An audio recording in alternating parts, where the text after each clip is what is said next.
Bonjour chers frères et sœurs, merci d'être avec nous ce matin. Que Dieu vous bénisse. De là où vous êtes, merci de partager ces quelques moments, ces quelques minutes avec nous autour de la parole du Seigneur. Hier, nous avons formulé un thème et nous avons dit que Dieu peut. À la réalité, face à ce que nous traversons, face à ce que nous vivons, il est important de retenir que Dieu peut. Que Dieu peut et il peut. Et ce matin encore, je voudrais réaffirmer cette vérité pour toi qui me suis. Dieu peut. Il peut te sortir de sa situation. Il peut te guérir, il peut te préserver, il peut préserver ta famille, il peut préserver ton emploi, il peut préserver. Dieu peut. Dieu peut. Les domaines dans lesquels Dieu peut intervenir sont illimités. Les grâces de Dieu à ton égard sont illimitées. La main de Dieu à ton égard est illimitée. Dieu peut. Alors, ce matin encore, nous allons nous appuyer sur un verset pour étayer ce que nous avons formulé comme thème. Notre verset se trouve dans Romains le chapitre 4, les versets 20 à 22. Et voilà ce que Paul dit au sujet d'Abraham. Paul dit, il ne douta point par incrédulité au sujet de la promesse de Dieu, mais il fut fortifié par la foi, donnant gloire à Dieu, et ayant la pleine conviction que ce qu'il promet, il peut aussi l'accomplir. C'est pourquoi cela lui fut imputé à justice. Que Dieu nous bénisse. Que Dieu nous bénisse. Nous savons que la Bible regorge, ou je dirais même la Bible est un creuset de plusieurs de personnes qui ont marqué la vie ou l'histoire biblique. Au nom de ces personnes, il y a Abraham. Et l'élément important qui catalyse ou qui marque Abraham, c'est sa foi. On ne peut pas parler d'Abraham sans parler de sa foi. Sa foi était vivante. Sa foi était quelque chose qui le distinguait. Et cette foi-là, nous devons la prendre en exemple. En effet, il est dit concernant la foi d'Abraham qu'ayant la pleine conviction de ce que Dieu promet, il peut aussi l'accomplir. En effet, Abraham avait dans son cœur cette certitude que ce que Dieu promet, il peut l'accomplir. Ce que Dieu promet, il peut l'accomplir. Or, nous sommes souvent confrontés à des situations qui font que nous n'avons pas de certitude, nous n'avons pas d'assurance. Notamment, comme le disons, avec ces temps assez agités, par cette calamité, par cette pandémie, la certitude peut s'effriter, l'assurance peut disparaître. Mais il a dit qu'Abraham, ayant dans son cœur cette certitude, il ne douta point que ce que Dieu a promis, il peut l'accomplir. Cette vérité-là était forte dans son cœur. Cette vérité a trouvé une assise dans son cœur. Alors bien aimé, avant d'aller un peu plus loin dans mes propos, je voudrais que cette vérité ait une assise dans ton cœur. La certitude que ce que Dieu promet, il peut l'accomplir pour toi.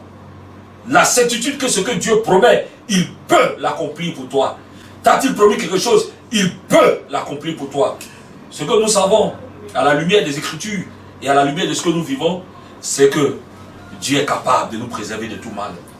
Il est capable de préserver nos vies de tout mal. Il est capable de nous mettre à part. Oui, c'est une certitude que j'ai dans mon cœur. Et c'est une certitude que je voudrais que tu puisses partager. Que Dieu peut te préserver. Alors un peu plus loin, essayons d'analyser quelques aspects de cette capacité de Dieu ou de ce pouvoir illimité de Dieu à notre égard, que Dieu déploie à notre égard.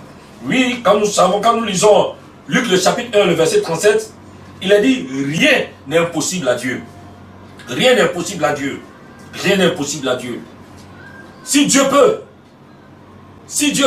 et voyez l'histoire, l'exemple d'Abraham, rien n'est impossible à Dieu. Voyez comment Dieu s'est illustré dans la vie de cet homme. D'un homme dont le corps était fatigué, une femme dont le corps était fatigué, son épouse bien sûr. Dieu a pu opérer le miracle. Oh, je proclame un torrent de miracles dans ta vie. Que Dieu te visite ce matin et que le miracle te soit possible. Rien n'est impossible à Dieu.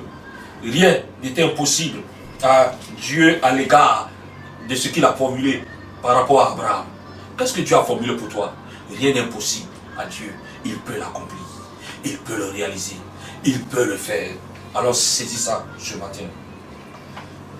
Quand nous lisons également, permettez-moi de trouver quelques versets enrichissants. Quand nous lisons également 1 Corinthiens 6, verset 14, il a dit qu'il peut ressusciter les morts. Il peut ressusciter les morts. Dieu est capable de ressusciter les morts. C'est merveilleux ça. Il est capable de ressusciter les morts. Dieu peut le faire. Dieu peut le faire. Si Dieu peut ressusciter les morts, ça veut dire qu'il est capable d'aller même au-delà des limites des lois naturelles. Il est capable d'aller au-delà des lois qui nous sont imposées. Dieu défie les lois. Quelle est la loi qui t'est imposée ce matin? Quelle est la loi qui est devant toi ce matin? Au nom de Jésus, sois libéré de cette loi. Parce que Dieu peut. Dieu peut. S'il a défié la mort, s'il est capable de ressusciter la mort, c'est qu'il est capable de défier la loi qui s'est imposée à toi. Enfin, on peut trouver beaucoup de choses, mais je voudrais aller un peu plus loin et terminer par ce dernier point.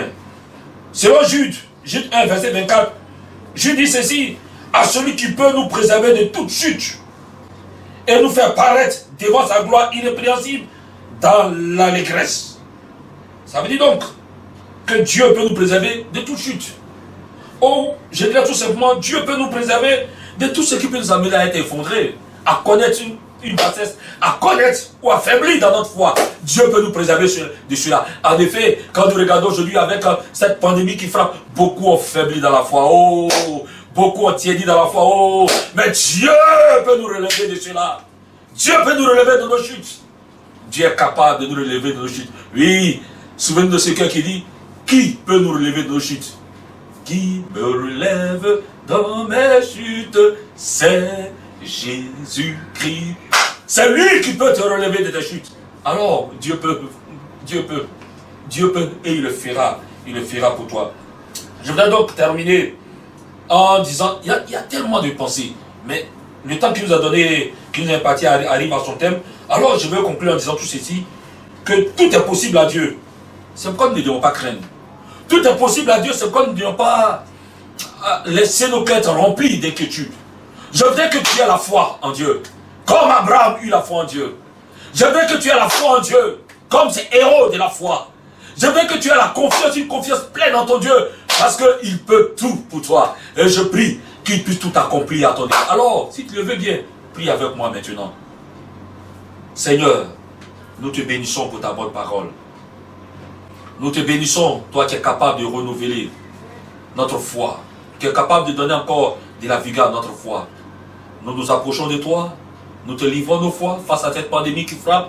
Nous voulons encore réaffirmer que tu es notre Dieu, que nous te faisons confiance et que c'est toi qui es capable de nous guérir de tout mal. C'est toi qui es capable de nous relever de toute chute. C'est toi qui es capable de nous permettre de toujours triompher et d'aller au-delà de nos limites. Merci et que ton nom soit béni dans notre vie. Merci de te souvenir de mon frère, ici en Côte d'Ivoire, à travers le monde entier.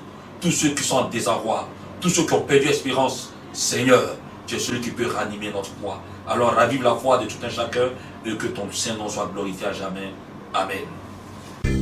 Jésus est là.